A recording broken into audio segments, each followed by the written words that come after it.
Hello students, आरती विज्ञान college में आपका स्वागत है। हम पढ़ रहे हैं BSc zoology first year, paper number 2। कौन सा है? Cell biology and genetics.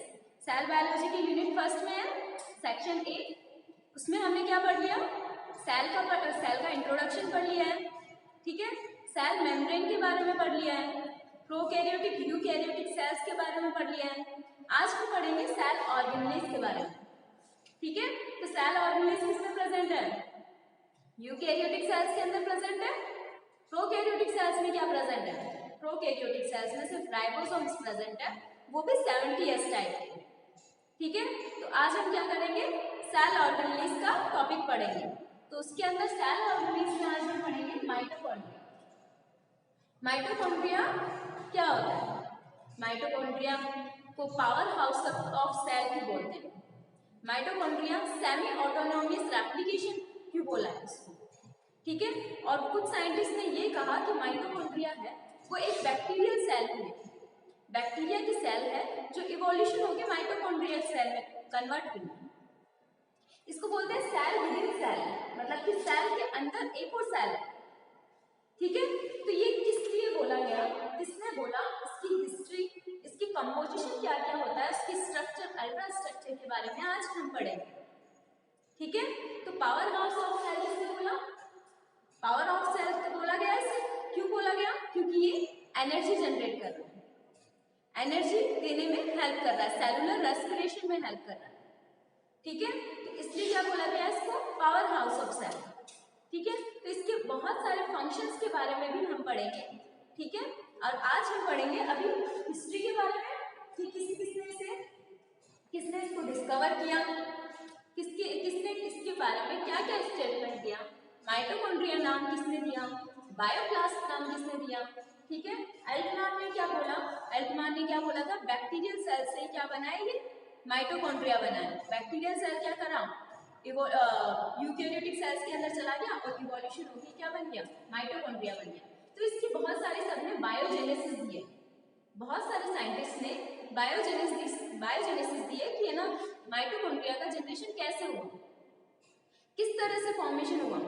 किसी साइंटिस्ट ने कहा कि ये प्लाज्मा मेम्ब्रेन से बन रहा है, किसी ने कहा कि ये एंडोप्लाज्मिक रेटिकुलम से बन रहा है, किसी ने कहा कि ये प्री एग्जिस्टिंग सेल्स होती है, प्री एग्जिस्टिंग माइटोकॉन्ड्रिया उसी से जनरेट हो रहा है। तो ठीक है, तो आज हम पढ़ते हैं माइटोकॉन्ड्रिया के बारे में। हम देखेंगे कि कौन से साइंटिस्ट ने क्या क्या स्टेटमेंट दिया इसके बारे में, ठीक है। तो माइटोकॉन्ड्रिया में सबसे पहले हम देखते हैं हिस्ट्री क्या है। हिस्ट्री के बारे में पढ़ेंगे। हिस्ट्री में हम सबसे पहले क्या पढ़ेंगे? किसने दिया है? माइटोकॉन्ड्रिया दिया पॉलीकर ने। पॉलीकर ने क्या दिया? माइटोकॉन्ड्रिया को डिनोट किया, ठीक है। फर्स्ट किसने किया? पॉलीकर ने। पॉलीकर ने क्या बोला? डिस्कवर किया माइटोकॉन्ड्रिया को। किसके अंदर डिस्कवर किया था इसने डिस्कवर किया था बर्ड्स होती है उनकी फ्लाइट होती है, फ्लाइट मतलब कि फ्लाइंग मसल्स होती है, उसके अंदर वॉलंटरी मसल्स के अंदर इन्होंने माइटोकॉन्ड्रिया को डिस्कवर किया। किसमें डिस्कवर किया? बर्ड्स की, इंसेक्ट्स की फ्लाइट में, फ्लाइट मसल्स के अंदर, वॉलंटरी मसल्स के अंदर उन्होंने इसको माइटोकॉन्ड्रिया को डिस्कवर किया। उसमें क्या वर्क कर रही है ये? बर्ड्स को उड़ने की जरूरत है, फ्लाइट मसल्स है तो उड़ने में हेल्प करती है। तो उसके लिए क्या जरूरत है? एनर्जी की जरूरत है, बहुत ज्यादा एनर्जी की जरूरत है उन्हें उड़ने के लिए, ठीक है। तो उड़ने के लिए बहुत ज्यादा एनर्जी की जरूरत है, तो एटीपी की जरूरत भी बहुत ज्यादा होगी। एटीपी की जरूरत ज्यादा होगी तो वो कहाँ से फुलफिल होगी? वो करेगा माइटोकॉन्ड्रिया। माइटोकॉन्ड्रिया का काम ही यही है, पावर हाउस ऑफ सेल, ठीक है। तो सबसे पहले किसने किया? पॉलीकर ने।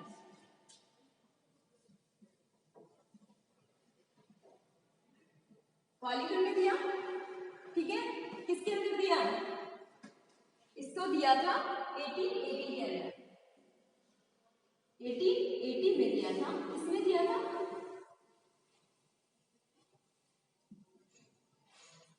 वॉलंटरी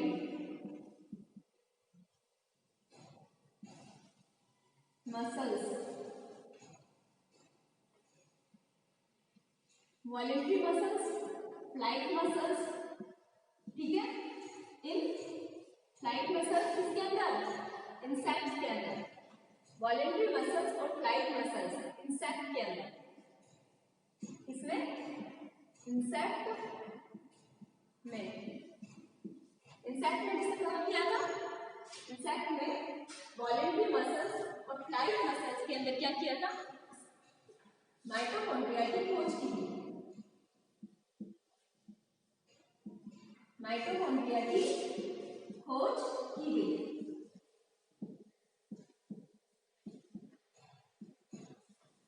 किसमें दिया था, वॉलेंट्री मसल्स, फ्लाइट मसल्स के अंदर दिया था। फ्लाइंग कर रही है तो इसके अंदर बहुत सारे माइटोकॉन्ड्रियाज प्रेजेंट है, लार्ज अमाउंट में माइटोकॉन्ड्रियाज प्रेजेंट होंगे क्योंकि उन्हें एनर्जी की ज्यादा जरूरत होगी, एटीपी को ज्यादा सिंथेसिस, एटीपी का ज्यादा यूज में लेंगे। किसमें होगा एटीपी सिंथेसिस, माइटोकॉन्ड्रिया के अंदर। तो वो हेल्प करेगा उनको उड़ने में हेल्प करने के लिए बहुत ज्यादा एनर्जी की जरूरत होती है। तो इन्होंने डिस्कवर किया वॉलेंट्री मसल्स, मतलब कि फ्लाइट मसल्स के अंदर, इंसेक्ट के अंदर माइटोकॉन्ड्रिया की खोज की गई। तो सबसे पहले किसने किया, पॉलीकर ने, ठीक है। फिर बाद में कौन आया, सेकंड नंबर पे आया अल्टमान। अल्टमान ने क्या किया, अल्टमान ने इसको क्या नाम दिया, अल्टमान ने इसको नाम दिया बायोप्लास्ट। अल्टमान ने इसको क्या नाम दिया, बायोप्लास्ट नाम दिया। और अल्टमान ने ये भी बताया कि ये किससे बायोजेनेसिस हुआ है, इसका बायोजेनेसिस हुआ है, उसकी जो इसका बायोजेनेसिस किसके हुआ है, बैक्टीरिया सेल से हुआ है, प्रोकैरियोटिक सेल से किसका बायोजेनेसिस हुआ है, माइटोकॉन्ड्रिया का बायोजेनेसिस हुआ है। तो इसने बहुत सारी चीजें बताई कि इसने ये बताया कि है ना राइबोसोम है जो बैक्टीरिया में प्रेजेंट है 70S टाइप का, वही माइटोकॉन्ड्रिया में प्रेजेंट है। डीएनए भी सेम है, डीएनए भी सर्कुलर होता है, डबल स्टैंडर्ड सर्कुलर डीएनए होता है। बैक्टीरिया में भी ऐसा डीएनए होता है तो माइटोकॉन्ड्रिया में भी ऐसा डीएनए, ठीक है। तो इसने ये बोला कि इसका बायोजेनेसिस किससे हुआ है, इसका बायोजेनेसिस हुआ है, माइटोकॉन्ड्रिया का बायोजेनेसिस हुआ है बैक्टीरिया से हुआ है। तो क्या बोला अल्टमान ने इसका नाम दिया था बायोप्लास्ट। 1890 के अंदर इसने क्या नाम दिया, अल्टमान ने माइटोकॉन्ड्रिया को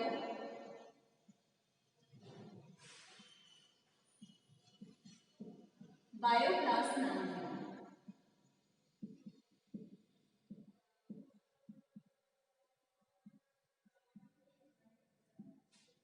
क्या नाम दिया, बायोप्लास्ट। ये इस तरह के क्वेश्चंस हैं जो कि 1 नंबर के क्वेश्चंस में पूछे जाते हैं। 1 नंबर के क्वेश्चंस आते होंगे, उसमें क्या पूछा जाता है, पूछ लेंगे कि अल्टमान ने माइटोकॉन्ड्रिया को क्या नाम दिया, अल्टमान ने माइटोकॉन्ड्रिया को नाम दिया बायोप्लास्ट। सेकंड पूछ लेंगे कि पॉलीकर ने माइटोकॉन्ड्रिया की डिस्कवरी की, किसमें डिस्कवरी की, इंसेक्ट के अंदर, इंसेक्ट की वॉलेंट्री मसल्स के अंदर इसने इसकी स्टडी की और डिस्कवर किया माइटोकॉन्ड्रिया को। इसके बाद में कौन आया, इसके बाद में आया सी बेंटा।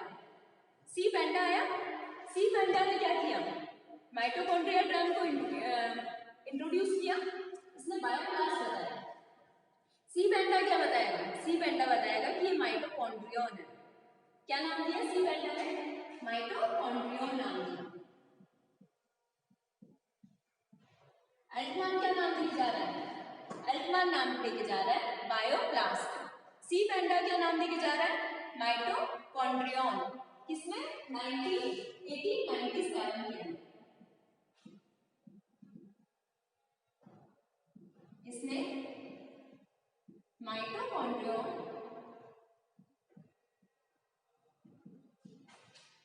नाम दिया। क्या नाम दिया, माइटोकॉन्ड्रियन।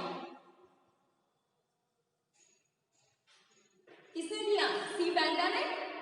सी बेंटा ने क्या नाम दिया, माइटोकॉन्ड्रिया नाम दिया, ठीक है।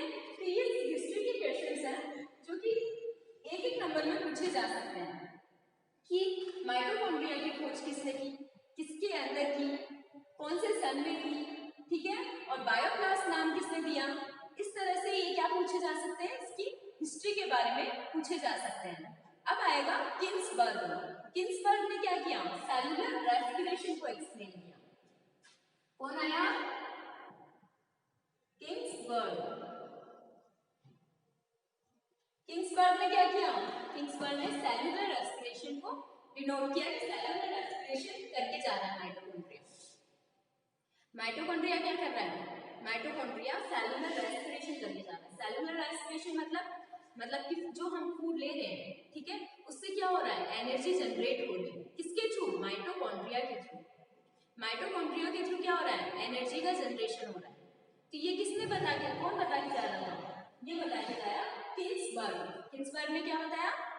सेलुलर रेस्पिरेशन के बारे में एक्सप्लेन किया। किसने? 1912 में सेलुलर रेस्पिरेशन के बारे में एक्सप्लेन किया।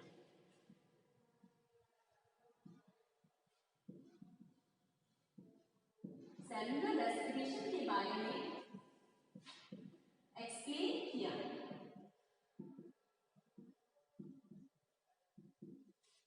किसने किया? ये किया किन्सबर्ग ने। किसने किया? Cellular respiration. माइटोकॉन्ड्रिया का किसके अंदर रोल है? सेलुलर रेस्पिरेशन के अंदर रोल है। ये किसने बताया? किन्सबर्ग ने 1912 के अंदर बताया। ठीक है, अब कौन आया? वारबर्ग। वारबर्ग ने क्या दिया? रेस्पिरेटरी एंजाइम्स के बारे में बताया। कौन आएगा? वारबर्ग। वारबर्ग आया 1913 के अंदर। इसने क्या दिया? रेस्पिरेटरी एंजाइम्स के बारे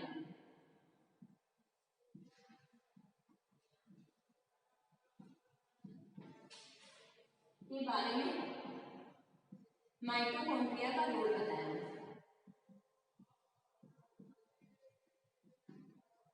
माइटोकॉन्ड्रिया के रोल को एक्सप्लेन किया।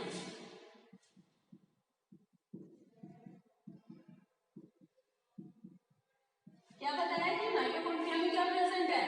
रेस्पिरेटरी एंजाइम्स प्रेजेंट है। किसने बताया? वारबर्ग ने बताया 1913 के अंदर। क्या बताया? रेस्पिरेटरी एंजाइम्स प्रेजेंट है। तो ये क्या है? इसकी हिस्ट्री के बारे में है। ये किसने बताया? वारबर्ग ने बताया। ठीक है, 1913 के अंदर रेस्पिरेटरी एंजाइम्स के बारे में बताया। फिर बाद में आया बेंसले एंड हॉर्न। बेंसले एंड हॉर्न ने क्या किया? माइटोकॉन्ड्रिया को आइसोलेट किया। बेंसले एंड हॉर्न ने 1934 में माइटोकॉन्ड्रिया को आइसोलेट किया। आइसोलेट जानते हो क्या होता है? आइसोलेट मतलब कि सेल्स के अंदर से माइटोकॉन्ड्रिया को निकाला। लैब में जाके सेल्स के अंदर माइटोकॉन्ड्रिया को आइसोलेट कर लिया। ठीक है, तो ये क्या किया इन्होंने? बेंसले एंड हॉर्न ने 1934 में माइटोकॉन्ड्रिया को आइसोलेट किया।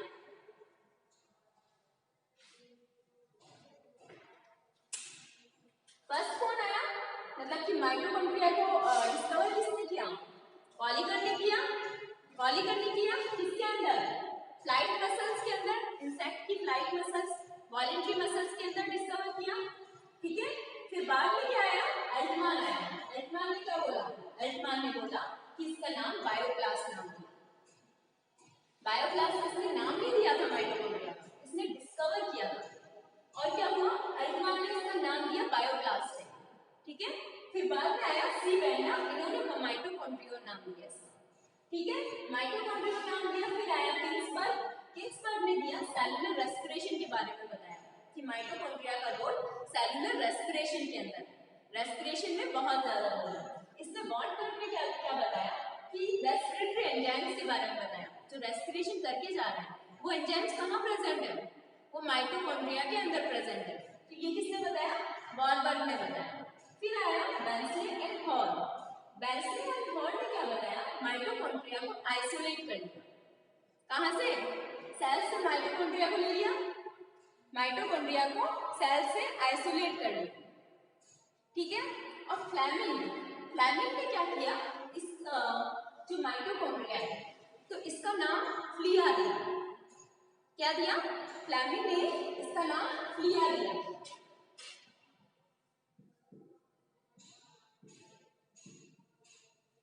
फ्लेमिंग ने माइटोकॉन्ड्रिया का नाम, माइटोकॉन्ड्रिया से किससे डिनोट किया इसको?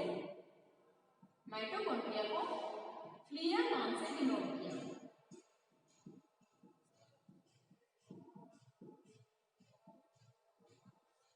किससे डिनोट किया? फ्लिया नाम से डिनोट किया। ठीक है, किसने? फ्लेमिंग ने। फ्लेमिंग ने क्या बताया कि ये फ्लिया है, फ्लिया नाम से डिनोट किया। एल्टमान ने क्या बताया? इसको बायोप्लास्ट नाम दिया। और आया सिकविट्स। सिकविट्स ने क्या बताया कि ये पावर हाउस ऑफ सेल है।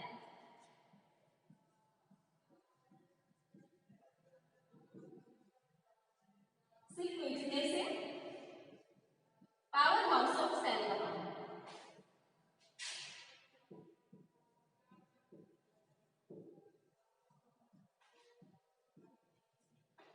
क्या कहा? पावर हाउस ऑफ सेल कहा। किसने? सिकविट्स ने। ठीक है, इस तरह से ये इसकी हिस्ट्री में बहुत सारे साइंटिस्ट आए और उन्होंने इस स्ट्रक्चर को, कि ये सेल्स के अंदर ये कौन सी स्ट्रक्चर है, इसको डिस्कवर किया, इसका नाम दिया, इसके फंक्शंस के बारे में बताया कि रेस्पिरेटरी एंजाइम्स इसके अंदर प्रेजेंट है, ये सेलुलर रेस्पिरेशन में वर्क करके जा रहा है, वो किसी और साइंटिस्ट ने डिस्कवर किया। किसी और साइंटिस्ट ने इसको क्या नाम दिया, किसी ने इसको क्या नाम दिया, किसी ने ये बताया कि ये पावर हाउस ऑफ सेल है। ठीक है, तो किसी ने क्या किया, सेल में से इसको आइसोलेट कर लिया। किसने किया था? सेल में से आइसोलेट किया था, मैंसले एंड हॉल ने आइसोलेट किया था।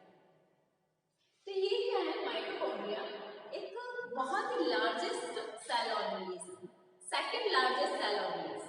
तो फर्स्ट लार्जेस्ट सेल ऑर्गेनेलिज्म कौन सी है? फर्स्ट लार्जेस्ट सेल ऑर्गेनेलिज्म है प्लास्टिड। प्लास्टिड क्या है? जो प्लांट्स के अंदर प्रेजेंट है, क्लोरोप्लास्ट वगैरह, वो है फर्स्ट लार्जेस्ट सेल ऑर्गेनेलिज्म। माइटोकॉन्ड्रिया क्या है? Second largest cell ऑर्गेनेलिज्म। ठीक है, तो ये है हिस्ट्री के बारे में कि माइटोकॉन्ड्रिया को किसने क्या नाम दिया और क्या किस तरह से डिस्कवर किया। किसके अंदर डिस्कवर किया? Voluntary muscles, flight muscles insect में। इंसेक्ट में जो फ्लाइट मसल्स होती है उसमें एनर्जी में यूज में आता है। तो ये किसने डिस्कवर किया? पॉलीकर ने डिस्कवर किया।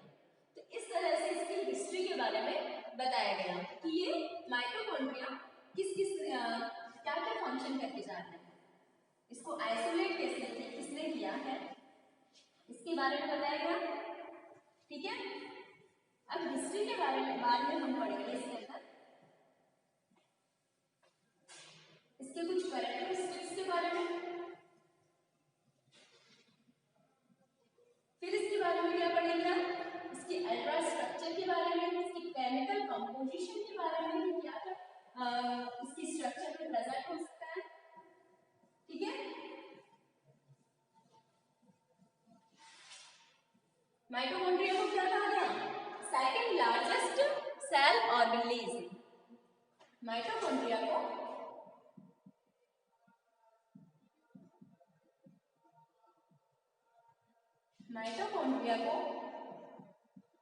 Second largest cell organellism.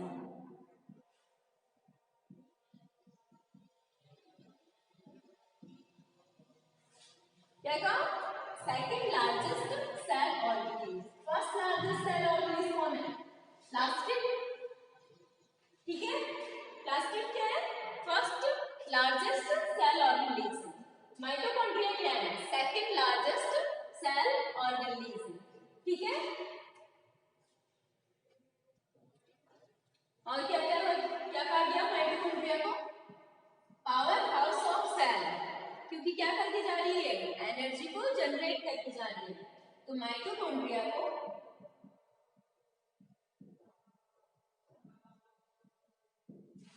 क्या कहा? Power house of cell, power house of cell. और क्या कहा? एटीपी मीट ऑफ सेल,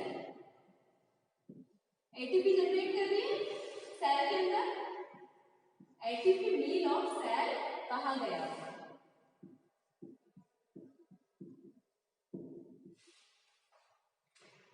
क्या क्या कहा से? पावर हाउस ऑफ सेल और एटीपी मील ऑफ सेल। किसे कहा गया? माइटोकॉन्ड्रिया को कहा गया। इसमें डिस्कवर हुआ है फ्लाइट मसल्स के, इंसेक्ट की फ्लाइट मसल्स के अंदर इसको डिस्कवर किया गया। अब ये कहाँ प्रेजेंट होता है, अक्रेंस क्या है इसकी वो हम पढ़ेंगे। अक्रेंस क्या है इसकी, कहाँ प्रेजेंट होता है माइटोकॉन्ड्रिया? प्रोकैरियोटिक सेल में होता है या यूकैरियोटिक सेल में होता है? माइटोकॉन्ड्रिया कहाँ होता है? माइटोकॉन्ड्रिया होता है यूकैरियोटिक सेल के अंदर, क्योंकि प्रोकैरियोटिक सेल के अंदर तो सेल ऑर्गेनेल एब्सेंट है। सेल ऑर्गेनेल एब्सेंट है, बस एक सेल ऑर्गेनेल प्रेजेंट है, वो है राइबोसोम। कौन सा? 70S टाइप का। तो क्या होगा इसमें? अक्रेंस पढ़ेंगे। अक्रेंस के अंदर क्या पढ़ेंगे कि ये कहाँ प्रेजेंट रहता है, ठीक है? तो इसमें देखते हैं हम इसकी अक्रेंस। अक्रेंस देखते हैं। अक्रेंस में हम पढ़ेंगे कि माइटोकॉन्ड्रिया कहाँ प्रेजेंट है। माइटोकॉन्ड्रिया कहाँ प्रेजेंट है? माइटोकॉन्ड्रिया प्रेजेंट है, माइटोकॉन्ड्रिया यूकैरियोटिक सेल्स के अंदर प्रेजेंट रहता है। किसमें प्रेजेंट रहता है? यूकैरियोटिक सेल्स के में प्रेजेंट रहता है।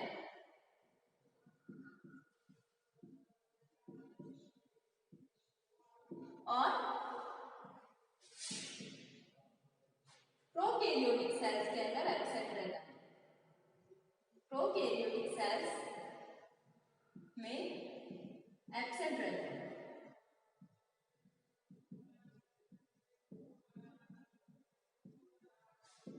किसमें एब्सेंट है? प्रोकैरियोटिक सेल्स के अंदर प्रेजेंट है, और किसके अंदर? यूकैरियोटिक सेल्स के अंदर प्रेजेंट है। और किसमें एब्सेंट है? प्रोकैरियोटिक सेल्स में एब्सेंट रहता है। और आरबीसी में माइटोकॉन्ड्रिया प्रेजेंट है, आरबीसी में माइटोकॉन्ड्रिया एब्सेंट रहता है। तो आरबीसी के अंदर माइटोकॉन्ड्रिया एब्सेंट रहता है। रेड ब्लड सेल्स के अंदर माइटोकॉन्ड्रिया एब्सेंट रहता है। ब्लू ग्रीन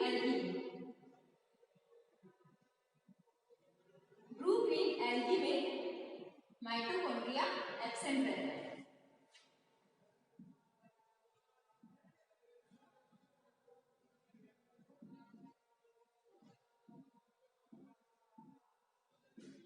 माइटोकॉन्ड्रिया एब्सेंट रहता है ब्लू ग्रीन एल्गी के अंदर, और किसमें एब्सेंट रहता है? प्रोकैरियोटिक सेल्स के अंदर एब्सेंट है ये माइटोकॉन्ड्रिया।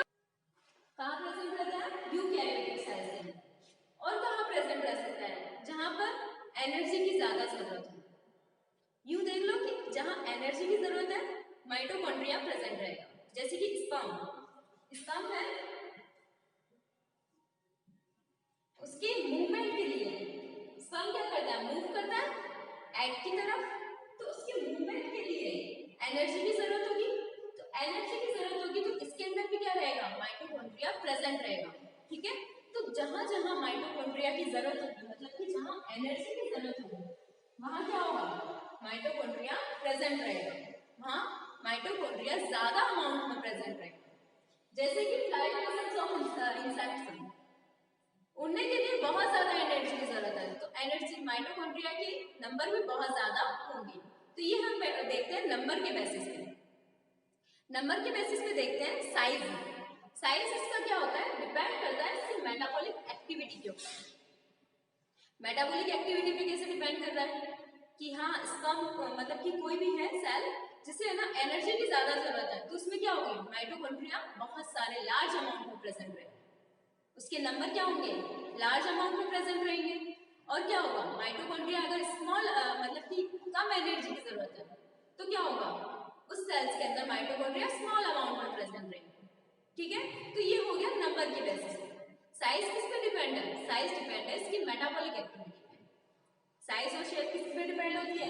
इसकी मेटाबॉलिज्म पे डिपेंड होती है, ठीक है? और एक और पॉइंट हम पढ़ते हैं माइटोकॉन्ड्रिया के बारे में। माइटोकॉन्ड्रिया को स्टैक करना होता है, मतलब कि माइटोकॉन्ड्रिया को आइसोलेट तो कर लिया, अब माइक्रोस्कोप में हम इसको विजिबल कर सकें, माइक्रोस्कोप में हम इसे देख सकें, ठीक है, तो उसके लिए स्टैनिंग जरूरी है, उसके लिए उसको कलर देना जरूरी है। तो माइटोकॉन्ड्रिया को स्टैंड करने के लिए एक स्पेसिफिक स्टैनिंग खोज की थी, वो है जीनस ग्रीन बी। माइटोकॉन्ड्रिया को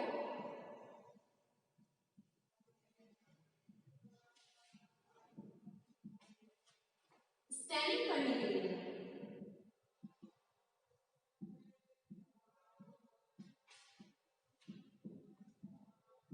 किसका यूज किया जाता है? जीनस ग्रीन बी का यूज किया जाता है।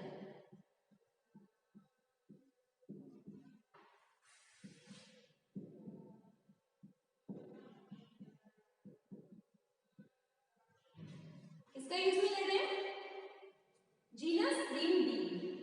जीनस ग्रीन बी एक स्टैंडिंग एजेंट है जो कि माइटोकॉन्ड्रिया को विजिबल करने के लिए यूज में लिया जाता है। माइक्रोस्कोप में हम माइटोकॉन्ड्रिया को देख रहे हैं, अगर वो स्टैंडिंग नहीं है, स्टैंड किया हुआ नहीं है, तो वो विजिबल होगा नहीं होगा। अगर उसको स्टैंड कर ले जीनस ग्रीन बी से, तब क्या होगा? माइटोकॉन्ड्रिया की स्ट्रक्चर हमें विजिबल होगी माइक्रोस्कोप के अंदर। तो इसके लिए क्या है? जीनस ग्रीन बी का यूज में लिया जाता है, इसके लिए माइटोकॉन्ड्रिया की स्टैनिंग के लिए। ठीक है, और अब हम देखते हैं इसकी नंबर। नंबर मैंने बताया इसमें वैरी करते हैं, माइटोकॉन्ड्रिया के नंबर वैरी करते हैं। ठीक है, वैरी कैसे करेंगे? जहां पर माइटोकॉन्ड्रिया मतलब कि एनर्जी की जरूरत जहां पर ज्यादा होती है, वहां माइटोकॉन्ड्रिया के नंबर ज्यादा होते हैं। जहां एनर्जी की जरूरत कम होती है, वहां क्या होता है? माइटोकॉन्ड्रिया के नंबर भी कम होते हैं। तो क्या होगा? ये वैरी करते हैं। माइटोकॉन्ड्रिया के नंबर सेल में वैरी करते हैं, जिसमें एनर्जी की जरूरत ज्यादा होगी, माइटोकॉन्ड्रिया के नंबर भी ज्यादा होंगे। जिसमें एनर्जी की जरूरत ज्यादा होगी, एनर्जी की नीड आवश्यकता ज्यादा होगी, वहां माइटोकॉन्ड्रिया के नंबर भी ज्यादा होंगे। माइटोकॉन्ड्रिया के नंबर भी ज्यादा होंगे।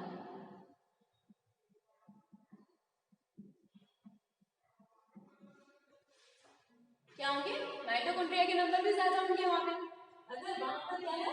माइटोकॉन्ड्रिया एनर्जी की जरूरत ज्यादा है, मूवमेंट के लिए एनर्जी की जरूरत ज्यादा है, उसके फंक्शन के लिए एनर्जी की जरूरत ज्यादा होगी, तो माइटोकॉन्ड्रिया के नंबर भी ज्यादा होंगे। क्यों? क्योंकि एनर्जी कौन प्रोवाइड करा के जा रहा है? माइटोकॉन्ड्रिया प्रोवाइड करा के जा रहा है। तो अब हम देखते हैं नंबर के बाद में नंबर किस किस में। एक है चेकोस चेकोस। चेकोस चेकोस में 5 लाख तक माइटोकॉन्ड्रिया मिल सकते हैं। ठीक है, ये बुक में दिया हुआ है एग्जांपल के तौर पे, जैसे कि चेकोस केकोस केकोस केकोस केकोस में 5 लाख माइटोकॉन्ड्रिया प्रेजेंट रहते हैं।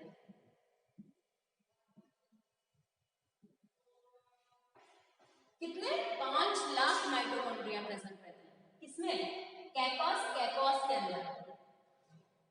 ठीक है, तो ये है, बहुत सारे एग्जांपल्स दे रखे हैं बुक में, जैसे कि मूषक।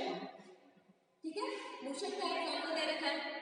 मूषक के यकृत के अंदर 500 होते हैं माइटोकॉन्ड्रिया। तो ये इस तरह से मतलब कि मेन नेट रिजल्ट यही है कि ये वैरी करता है। किसके अकॉर्डिंग वैरी करते हैं? जिसमें एनर्जी की नीड ज्यादा होगी, वहां माइटोकॉन्ड्रिया के नंबर ज्यादा होंगे।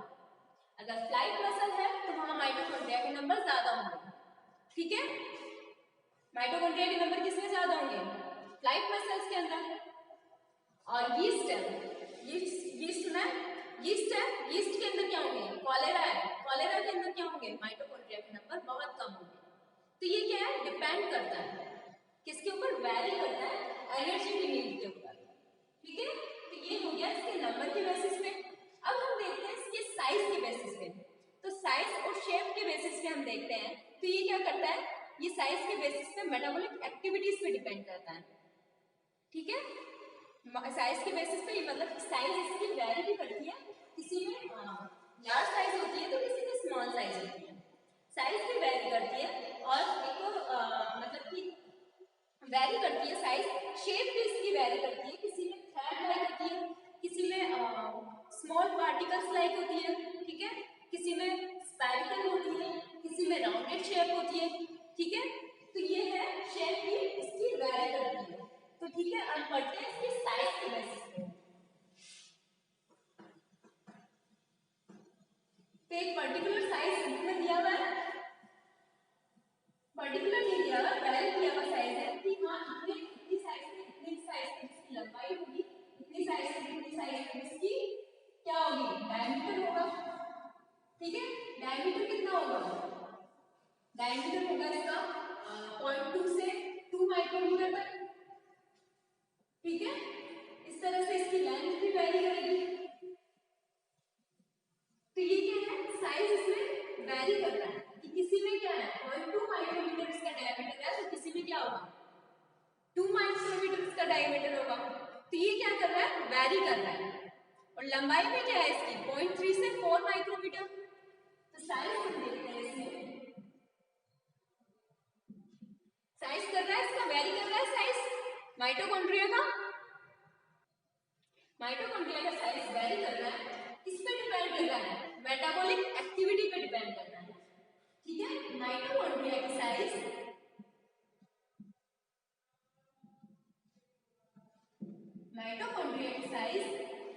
सेल की मेटाबॉलिक एक्टिविटी पे डिपेंड करता है, सेल की मेटाबॉलिक एक्टिविटी पे डिपेंड करता है।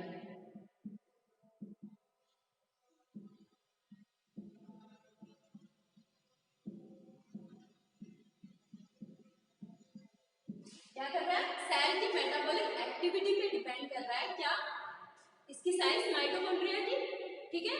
और ये कहां तक, इसका डायमीटर कितना हो सकता है, डायमीटर मतलब व्यास, ठीक है। व्यास त्रिज्या क्या होता है, ये है सेल, यहां से यहां तक की या फिर यहां से यहां तक का। अगर हम सर्कुलर देखते हैं माइटोकॉन्ड्रिया, तो माइटोकॉन्ड्रिया को सर्कुलर देखा हमने, ठीक है। तो उसका व्यास कितना होगा, मतलब कि उसका डायमीटर कितना होगा, ये होगा, ठीक है।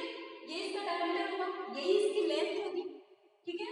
और अगर हमने इसको इस तरह से माइटोकॉन्ड्रिया की स्ट्रक्चर बनाई तो इसका डायमीटर क्या होगा, ये और ये, तो इसका क्या बोलेंगे हम, एवरेज डायमीटर, इनका एवरेज डायमीटर निकालेंगे, एवरेज डायमीटर, ठीक है। और ये क्या होगी, माइटोकॉन्ड्रिया की लेंथ, ठीक है। तो इसमें क्या दे रखा है, माइटोकॉन्ड्रिया की एवरेज डायमीटर दे रखा है कि कितना होगा, एवरेज व्यास कितना होगा, एवरेज निकाला तो वो कितना हो सकता है, वो हो सकता है 0.2 से 2 माइक्रोमीटर वैरी कर रहा है, ठीक है। एक पर्टिकुलर साइज नहीं है, इसमें वैरी कर रहा है, किस पे डिपेंड कर रहा है, मेटाबॉलिक एक्टिविटी पे डिपेंड कर रहा है। एवरेज डायमीटर कितना है 0.2 से 2 माइक्रोमीटर तक, और इसकी लेंथ, लंबाई कितनी होगी, लेंथ कितनी होगी इसकी 0.3 से 4 माइक्रोमीटर तक, कितनी 0.3 से 4 माइक्रोमीटर तक इसकी लंबाई होगी, ठीक है। तो ये डिपेंड किस पे कर रहा है, इसकी मेटाबॉलिक एक्टिविटी के ऊपर डिपेंड कर रहा है, साइज किस पे डिपेंड कर रही है, इसकी मेटाबॉलिक एक्टिविटी पे डिपेंड करती है, ठीक है। इसका जो इसका एवरेज डायमीटर दिया हुआ है और इसकी लेंथ दी हुई है, ठीक है। और ये बहुत सारे इसके एग्जांपल्स दे रखे हैं कि इसके अंदर कितनी साइज होती है, कितनी लेंथ होती है, ठीक है। और अब इसके शेप के बारे में हम पढ़ते हैं।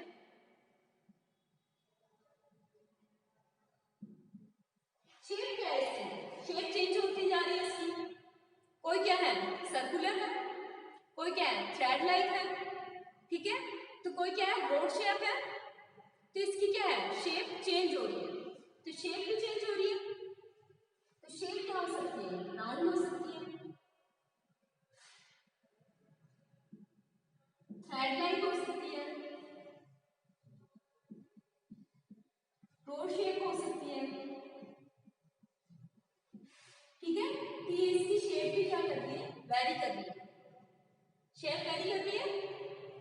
अगर इसमें बताया कि कण लाइक माइटोकॉन्ड्रिया प्रेजेंट, कण की फॉर्म, मतलब छोटे छोटे कण की फॉर्म में कॉल्ड, तो कण लाइक माइटोकॉन्ड्रिया प्रेजेंट, तो इसको हम क्या नाम देंगे, उसको हम देंगे कॉन्ड्रियोम नाम देंगे। क्या नाम देंगे, कॉन्ड्रियोम, कॉन्ड्रियोसोम, माइक्रोसोम एंड कॉन्ड्रियोसोम। क्या नाम देंगे, कॉन्ड्रियोसोम। क्या नाम दिया, अगर माइटोकॉन्ड्रिया की शेप कण लाइक है, मतलब कि छोटे छोटे कण होते हैं, ठीक है, उनकी लाइक, उनकी तरह से माइटोकॉन्ड्रिया दिख रहा है, तो इसको क्या नाम देंगे, कॉन्ड्रियोसोम, ठीक है, कॉन्ड्रियोसोम नाम देंगे। और कॉन्ड्रियोम किसको बोलते हैं, कॉन्ड्रियोम बोलते हैं, कॉन्ड्रियोम किसको बोल रहे हैं, सेल के अंदर जितने भी माइटोकॉन्ड्रिया प्रेजेंट है उनकी कलेक्शन को हमने क्या बोला, कॉन्ड्रियोम, ठीक है। तो कॉन्ड्रियोम किसे बोला, collection of total number of mitochondria, total number of mitochondria in a particular cell, मतलब कि एक सेल के अंदर टोटल नंबर ऑफ माइटोकॉन्ड्रिया कितने हैं, माइटोकॉन्ड्रिया के नंबर कितने हैं, कितने एक सेल के अंदर कोशिका में माइटोकॉन्ड्रिया के जितने भी नंबर हैं उनको हम कॉन्ड्रियोम बोल रहे हैं, ठीक है। तो इसको बोलेंगे कॉन्ड्रियोम। अगर माइटोकॉन्ड्रिया की शेप कण लाइक हुई तो उसको क्या बोलेंगे, कॉन्ड्रियोसोम बोलेंगे, ठीक है। और क्या बोलेंगे, अगर थ्रेड लाइक हुई, मतलब कि धागे रूपी, धागे रूपी शेप, मतलब थ्रेड लाइक, थ्रेड लाइक में इसकी शेप हुई, धागे रूपी इसकी शेप हुई, तो इसको क्या बोल के जा रहे हैं, कॉन्ड्रियोमाइट्स, कॉन्ड्रियोमाइट्स बोल के जा रहे हैं। तो ये क्या है, इसके शेप के बेसिस पे इसका नाम दिया गया है माइटोकॉन्ड्रिया का। अगर कण के बेसिस पे है तो इसको क्या बोला, कॉन्ड्रियोम। अगर धागे रूपी, मतलब थ्रेड लाइक इसकी स्ट्रक्चर है, तो इसको क्या बोला, कॉन्ड्रियोमाइट्स। तो इस तरह से क्या है, इसकी स्ट्रक्चर के बेसिस पे इसका नाम दिया गया, क्या दिया गया, इसकी स्ट्रक्चर के बेसिस पे इसका नाम दिया गया, ठीक है। और इसमें क्या दिया हुआ है कि माइटोकॉन्ड्रिया को पहले क्या बोला, मतलब कि माइटोकॉन्ड्रिया नाम पड़ा, उससे पहले क्या क्या बोलते थे इसे, अगर कण रूपी माइटोकॉन्ड्रिया पहले था तो इसको क्या बोलेंगे, माइक्रोसोम्स, ठीक है, माइक्रोसोम्स बोला इसको। अगर धागे रूपी माइटोकॉन्ड्रिया को पहले क्या नाम बोलते थे, पहले बोलते थे इसको कि ये कैसा है, फाइब्रिली लाइक है, फाइब्रिल्स के लाइक है। तो ये इस तरह से इसका नाम दिया गया, किसके बेसिस पे, शेप के बेसिस पे इसका नाम दिया गया, ठीक है। तो ये अलग अलग नाम दिए गए इसके शेप के बेसिस पे। अगर कण लाइक हुआ तो कॉन्ड्रियोसोम, पहले इसको क्या बोलते थे, पहले प्रारंभ में इसको बोलते थे माइक्रोसोम, फिर बाद में इसको क्या बोलने लगे, कॉन्ड्रियोसोम। अगर धागे रूपी थ्रेड लाइक है तो इसको क्या बोल रहे हैं, कॉन्ड्रियोमाइट्स। और पहले क्या बोलते थे इसे, पहले बोलते थे फाइब्रिल्स टाइप के, फाइबर्स टाइप के, तो इसको क्या नाम दे दिया, फाइब्रिल्स, ठीक है। तो ये क्या है, इसके शेप के बेसिस पे इसका नाम दिया गया, ठीक है। और क्या है, माइटोकॉन्ड्रिया है, इसकी राउंडेड स्ट्रक्चर, मतलब कि जो भी इसकी स्ट्रक्चर है माइटोकॉन्ड्रिया, तो इसको क्या नाम दिया, इसको नाम दिया कॉन्ड्रियोस्फीयर। राउंडेड स्ट्रक्चर का नाम क्या नाम दिया, कॉन्ड्रियोस्फीयर नाम दिया। क्या क्या नाम दिया इसको, कॉन्ड्रियोस्फीयर नाम दिया गया। और क्या नाम दिया, इसके संपूर्ण भाग को, संपूर्ण भाग को क्या नाम दिया गया? कॉन्ड्रियो। इसकी सर्कुलर है, राउंडेड शेप में, तो इसको क्या नाम दिया? कॉन्ड्रियोस्फीयर। स्फीयर की फॉर्म में कॉन्ड्रियोस्फीयर। और क्या नाम दिया गया? न्यूक्लियन, नेवेंकिन नाम दिया गया इसको। ठीक है, तो ये इस तरह से इसकी शेप की बेसिस पे इस तरह से इसके अलग अलग नाम दिए गए माइटोकॉन्ड्रिया के। ठीक है, ये होगी इसकी शेप, साइज होगी इसकी माइटोकॉन्ड्रिया की। ठीक है, और अब हम क्या पढ़ेंगे इसके बारे में? अब हम पढ़ेंगे कि माइटोकॉन्ड्रिया क्या है, इसकी स्ट्रक्चर क्या है। माइटोकॉन्ड्रिया की स्ट्रक्चर क्या है, वो किस किस से मिलकर बना हुआ है, उसकी कितने मेम्ब्रेन है, आउटर मेम्ब्रेन में क्या क्या प्रेजेंट है, इनर मेम्ब्रेन में इसका केमिकल कंपोजिशन क्या है। ठीक है, तो और मैट्रिक्स क्या होता है, पेरी माइटोकॉन्ड्रियल स्पेस क्या होता है, इसमें क्या क्या प्रेजेंट होता है। ठीक है, रेस्पिरेटरी एंजाइम्स कहाँ कहाँ प्रेजेंट है, क्रेब्स साइकिल के एंजाइम्स कहाँ कहाँ प्रेजेंट है, तो वो हम क्या पढ़ेंगे, इसके स्ट्रक्चर में पढ़ेंगे। ठीक है, आज हमने क्या पढ़ा है, बेसिक माइटोकॉन्ड्रिया के बारे में पढ़ा है कि हाँ इसके अंदर क्या क्या होती है, इसकी हिस्ट्री क्या है, इसकी शेप क्या है, इसकी साइज क्या होती है, इसके नंबर कितने होते हैं, ये कहाँ प्रेजेंट रहता है। ठीक है, तो नेक्स्ट वीडियो में हम क्या पढ़ेंगे, इसकी स्ट्रक्चर के बारे में। Thank you.